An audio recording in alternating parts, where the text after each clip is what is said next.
Hi guys, we are taking a look Tim Hunter. Tim Hunter appears in 235 issues. Timothy Hunter is a young man with the potential to be the greatest mage of his time.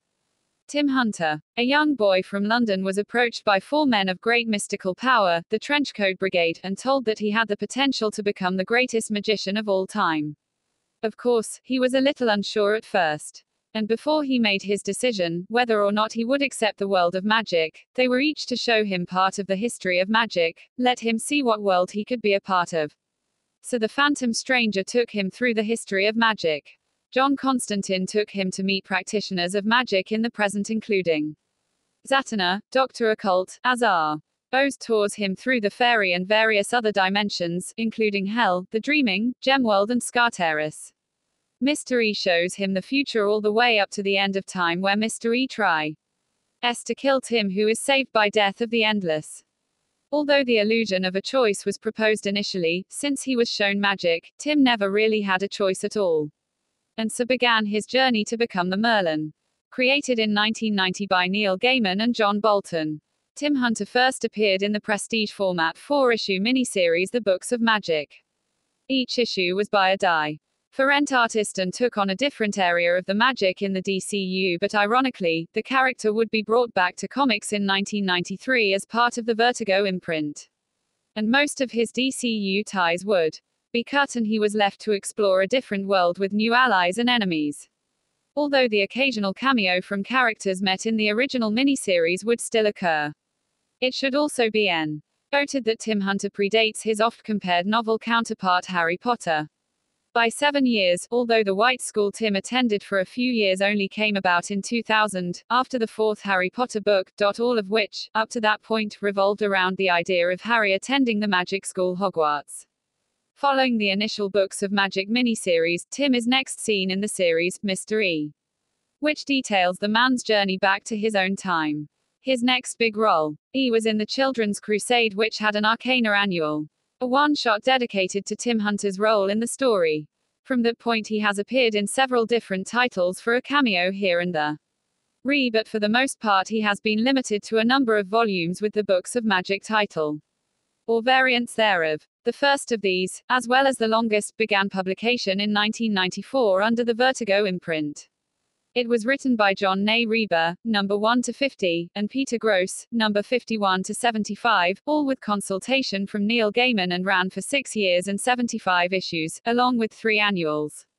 After the title's conclusion, it was not long before Tim Hunter returned to the comic book world in 2001. This time in a 5-issue miniseries, The Names of Magic by Dylan Horrocks, which actually served as a bridge to the ongoing title, Hunter, The Age of Magic, which ran for 25 issues before being cancelled in 2003. The latest Books of Magic series, Books of Magic, Life During Wartime, was written by C. Spencer with some co-plotting by Neil Gaiman and took place in multiple worlds. Although he was the original Tim Hunter, the rest of the cast were mainly alternate versions of supporting characters from his earlier tales. In terms of personality, Tim starts off as a fairly sensitive if critical kid, and eventually becomes kind of a jerk. The reasons for which are revealed in the plot, as being related to his role as an opener and the tattoo he got to protect Molly. Writer John Nay Reber describes Tim as someone I spent years learning not to be. Tim's parentage has been a matter of some confusion and ambiguity. He grows up with 2 human parents, Bill and Mary Hunter. Mary is killed in a car crash. Then, after Tim is introduced to the world of magic, a centuries-old human who could turn into a hawk, Tamlin, tells him that he is Tim's father. Soon after, Titania, Queen of Fairy, tells him she is Tim's mother. Bill Hunter admits that he does not think he is Tim's biological father. Oberon, King of Fairy, later tells Tim that he does not have any fairy blood, seeming to rule Titania out as his mother. Then we learn that Titania was originally human, before becoming queen, so she can be his mother after all. And she did have a child with Tamlin, who because it was human had to be taken away. The midwife, Bridie, a fairy brownie, takes the baby and considers whether to give it to a mysterious woman named Gran, who lives on Earth but seems to be a fairy, or a human couple, or someone else. It is widely assumed but not proven that this baby is Tim. Bridie then presumably gave the baby to Mary. 2 facts later come out about Mary: her skull was seen to have fangs, showing she was not human. And she wore a magic glamour stone around her neck. Anyone who wore this stone would have an illusion cast on them that made them look like Mary. Since no one would wear an illusion that makes them look like themselves. Presumably Mary wore it to cover up her fairy appearance. Some think Mary was Bridie herself. But Bridie didn't have fangs. Regardless, based on this chain of events, Tim EEMS to be the son of the humans Titania and Tamlin, and was then given to a fairy in disguise who called herself Mary, and a human named Bill, to be raised. One difficulty here is that when Bill was dating Mary, before they were married, she was pregnant. Presumably the glamour stone could have made her look pregnant, but this creates various problems of timing. Possibly other magic was involved. One final complication is that when a dream of Tamlin meets Titania at the in-between worlds, he says she didn't hold a candle to his true love, the mother of my child. Then Tim asks about his mum, by which he seems to be referring to Mary, and Tamlin says, "Your mother was the love of my life, and you were the love of hers." However, as a dream version of Tamlin, it is hard to know whether this is just what Tim dreamed of hearing. In the Names of Magic, Merlin explains to Tim that due to the power and nature of their shared magic, Tim has many histories, each of which was told slightly differently. Just as myths are told differently each time. In this way, Tim is always the son of Tamlin, but he is also simultaneously the son of Titania and the son of a human woman named Mary. Tim's powers and abilities are: Tim is a magician, and in particular the kind known as an opener. This metaphor has been interpreted in various ways, but it perhaps best be understood as meaning an opening of possibilities. His power is the same as that was accessed by Merlin, and the power itself is sometimes referred to as the Merthin. There seems to only be one opener at a time. And it seems that when one dies, another is born. Tim describes being an opener this way: I'm a door to the source of magic. To the place where it all comes from. I'm the only person in the world who can touch magic that's still alive and fresh and strong. Everyone else is waiting for miracles. But I am one. Thomas Currie describes openers this way: openers create worlds. And they do so in ignorance and terror and pain. Into each era an opener is born, a being of great magical potential and near infinite possibility. Tim spent most of his books of magic career using magic mostly intuitively. Although he did have training here and there, for instance with Zatanna and Thomas Currie. Tim's power is incredibly massive in extent. As Currie described above, when Tim was a child and went through a difficult emotional experience, he would subconsciously create a new universe that was somehow inspired by that emotion. That emotion, or sliver of himself, became DDED in that world in the form of another Tim. If an opener creates too many worlds like this, they can become a shell of a human. The only way they can become whole is if they find their other. In this way, Tim created more than 1,000 universes. Each Tim in these universes also had the potential to be a massively powerful magician. The other, one of these Tims, absorbed the power of all of the other Tims and their entire universes, and was a much more technically skilled magician than the real Tim. However, when the real Tim gave his magic to the other was overwhelmed by his power. This shows that not only did Tim have the capacity to create 1,000 universes each replete with massive power, but that combined amount of power was notably less than that of the real Tims. Tim also regularly created various beings to be his friends as a child, or to explain things he didn't understand. On the Blink, the Wobbly, Tanger and Crimple, In the Know, and the Queen of Buggers are all examples of these beings. Tim actually gave away his magic for a large portion of the first books of Magic ongoing series. He gave it up in issue 44 and didn't get it back until issue 75. Although he did occasionally still manage to access it for various effects here and there anyway. He can use his magic for a very wide range of effects, almost all of which were accomplished with almost no time or effort. Some examples of things Tim could do with his magic, all examples from the 1994 series, include creating a magical shadow self that could lift his father and protect him from magical flames. Taking over ownership of another magician's golem, a feat which was said to be impossible. Freezing time, and starting it again. Using magical symbols to determine that Molly was taken to hell. destroying a demon's bridge and creating a new one that automatically leads to Molly. Having the effects of his love with Molly affect a wide swath of hell around him, creating fear among demons and destroying or altering some existing aspects of hell and its denizens. Shaping himself into a cat, something Circe, master of shape changing, says he shouldn't be able to do, and even a simpler version of that change was something that took her a very long time to study, and he did it by impulse. Wrapping Cupid up in gift wrap. Creating a giant cloud of butterflies. Instantly taking the guns away from a large group of ghost cowboys. Undoes time multiple times after getting shipwrecked again and again in Fairy. The gargoyles imply he could sink California into the ocean. Using clairvoyance to see what's going on at home. Creating a kind of virtual reality in which he can wreck things without hurting the real world. Teleporting himself and Araquel to the Dark Tower. Closing the interdimensional gates across all the magical realms that the other had opened. Secretly hiding his soul in a memory without a demon detecting it. Secretly creating an alternate universe for Sir Timothy and Barbatos without him noticing they had been put in it. Taking control of a demon's mind and then reshaping its body to match his own body.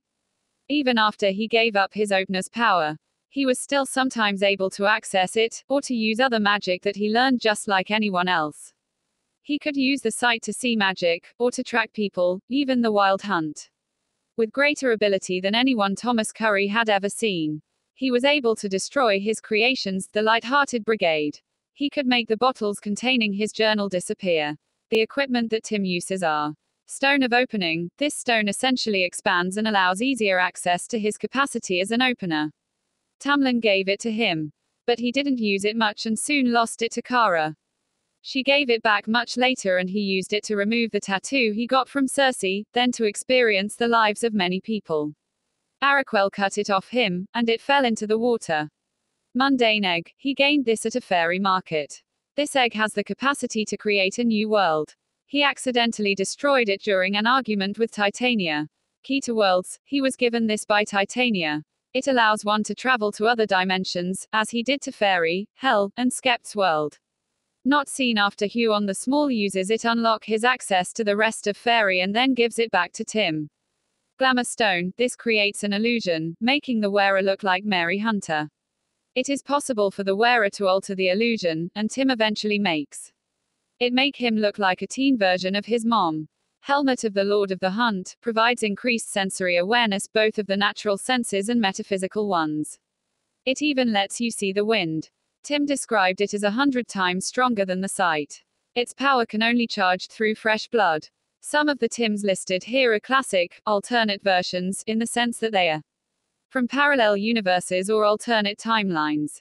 But most are actually artificial constructions created by Tim within his own series of self-made universes. Justice League Dark. The Tim in this story, from the main New 52 DC universe, is still someone introduced to magic by Constantine, Zatanna, and others.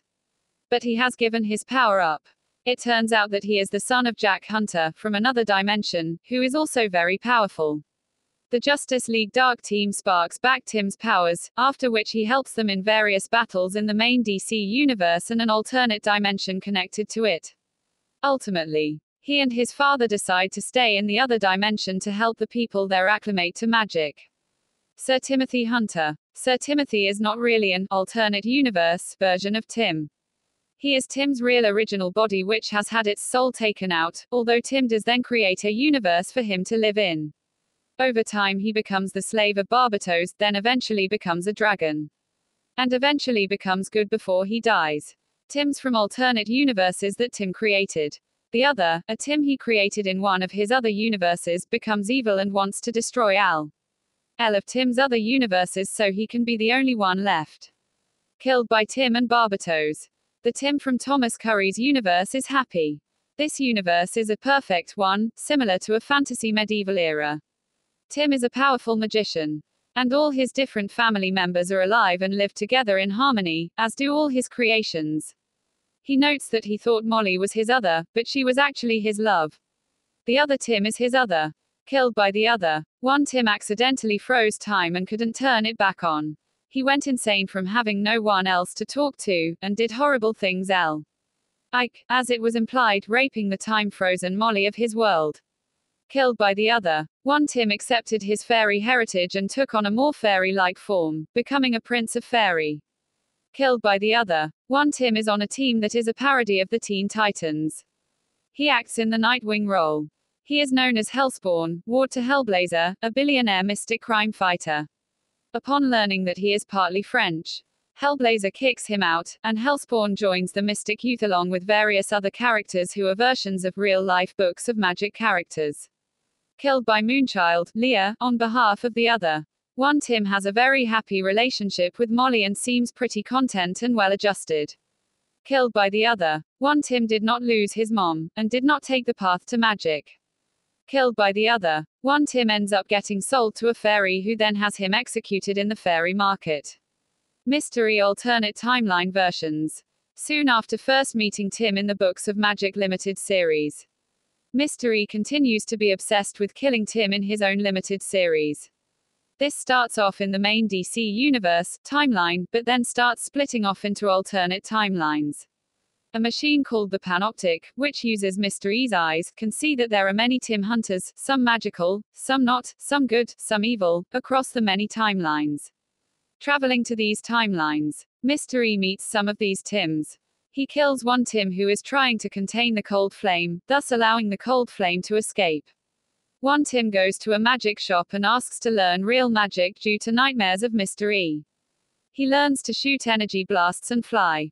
The proprietor is secretly Zatanna. Mystery attacks this Tim, but Tim fights him off. The Trenchcoat Brigade explained that this was the plan, to scare Tim into learning magic. When originally written, this seemed to be the real Tim. However, when the main Books of Magic series came out a few years later, Tim said he had never done almost any magic except to create a yo-yo, so this must have been an alternate timeline Timothy Hunter. Don't forget to like and subscribe, and thanks for watching my video and have a wonderful day.